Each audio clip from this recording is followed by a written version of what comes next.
antara bangsa, antara suku-suku bangsa yang berbeda. Wa huwa yahassu ala hifdhi karamat al-insan. Beliau mengutip apa yang dikatakan Imam Asy-Syatibi. Asy-Syatibi itu membuat konsep yang namanya maqasidus syariah. Syatibi itu Setiva. Setiva itu salah satu kota di Andalusia di Spanyol. Dia katakan tujuan beragama itu adalah hifdzud din, menjaga kemuliaan agama. Hifdzul aqli, menjaga akal dan nurani. Hifdzul nasl, menjaga keturunan bapak dan peradaban. Lalu hifdzun nafsi, menjaga nyawa dan kehidupan.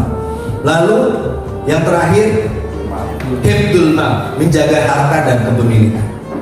Nah, itu tidak bisa kalau kita tidak ada kesepakatan. Makanya kesepakatan berbangsa ini menjadi penting, bahwa tidak boleh ada seorang tiba-tiba minum di satu toko, leguk, air mineralnya disimpan dan nggak bayar. Ketika ditanya, Ustaz nggak ada bayar. Beda apa? Kan itu Allah. Qurannya jelas. Lillahi ma bis samawati wa ma fil. Lewat kepada siri Quran orang kaya. Akhirnya untung warungnya santri Nageoji, diambil air mineral itu dilempar ke kepala ustadznya.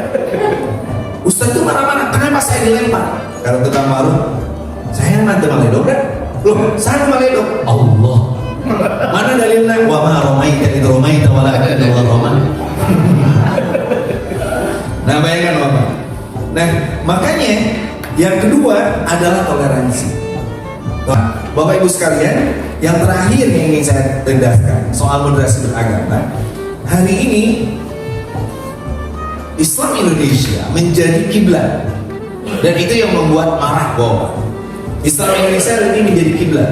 Itu yang membuat Arab Saudi mikir harus merubah bahwa lama Asanak jadi kiblat. Dia mengeluarkan uang. Saya ketemu duta besar Arab Saudi Bapak, dengan pidato-pidatonya dan sebagainya itu, dia hampir mengeluarkan uang sekitar 0,5 triliun, 500 miliar. Untuk apa? Untuk mendanai dai-dai yang menyerang tradisi. Bid'ah, khurafat, kafir, musyrik. Ternyata nggak berhasil. Hari ini mereka, MBS, Muhammad bin Salman yang membolehkan Halloween, Muhammad bin Salman yang bikin konser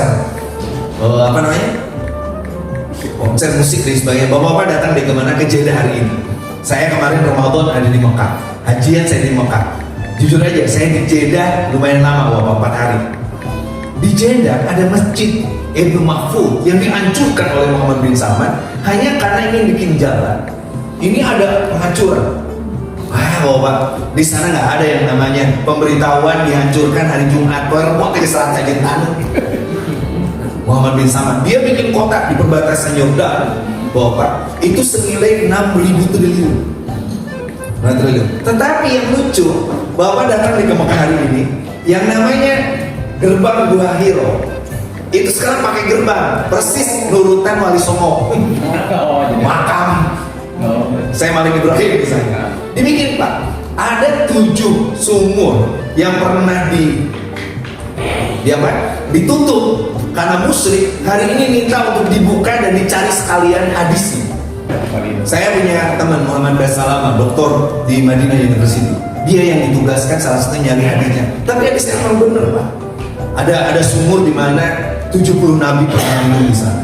Ada sumur di mana Rasulullah dulu pernah menyembuhkan berapa ratus orang dan sebagainya. Itu Muhammad bin Salman lagi bikin itu Pak. Bisa-bisa kemah ayat ngarana apa Pak kalau kita di Taman Mini teh? Oh iya. Yang kereta ke atas.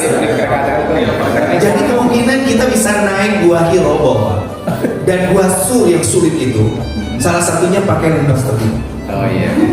Serius, bahwa sekarang yang namanya saya pernah malas tuh Bang, malas banget tawaf panas dan sebagainya. Sekarang naik aja Pak ke lantai 3. Itu sudah ada yang namanya.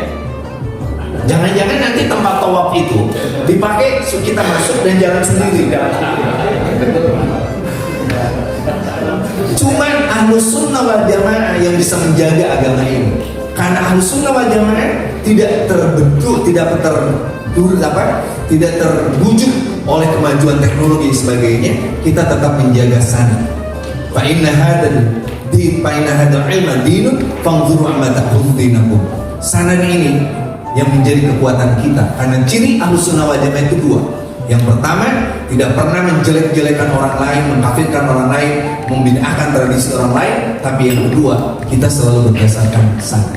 Moderasi beragama harus berdasarkan atas prinsip Islam Ahlus Sunnah wal Jamaah, yang kebetulan Ahlus Sunnah wal Jamaah ini hari ini dipimpin oleh Nahdlatul Ulama. Sekarang udah banyak yang nanya, Kiai Maman, kami sedang ada di mana? Sedang ada di Ampel. Boleh nggak cerita soal Mbah Gentong? Cerita tentang ini, cerita ini. Ternyata mereka ziarah sekarang. Kenapa? Ini terakhir Bapak. Karena ziarah itu baru dipahami bukan sekedar kita tawasul kepada seorang yang pernah berjasa, tetapi Gus Dur bisa melawan Amerika Serikat untuk menolak pembangunan reaktor tenaga nuklir di Muria, di makam putranya Sunan Kalijaga. Sunan Kalijaga itu Kesek Said, Raden Umar Said. Raden Umar Said itu adalah Sunan Muria. Muria Bapak, harganya udah, tapi kata Gus Dur nggak boleh. Kenapa? Karena di sana ada tokoh besar bernama Umar Said. Pendidikan itu tidak ada artinya dibanding kita belajar kepada yang telah berhasil. Yang kedua, di sini transportasi jalan semua, bis, motor. Kurang naik motor, nggak tahu. Kiai Rosid kemarin naik motor nggak? Kiai Harun naik motor. Berapa orang yang hidup dari naik motor? Yang ketiga Bapak, UMKM berjejer. Yang keempat, berapa jenis tumbuhan, jenis sumber yang tidak bisa dihancurkan di tempat-tempat ziarah yang kita ziarah. Jadi kata Gus Dur, Anda membuat reaktor nuklir yang menghancurkan makam Raden Umar Said sama dengan Anda menghancurkan 7 dari 9 SDGs yang justru Anda buat sendiri untuk kehidupan dunia yang akan datang. Itulah hebatnya kita, Bapak. Mudah-mudahan kita tetap moderat dan tidak mudah untuk menyalahkan orang lain.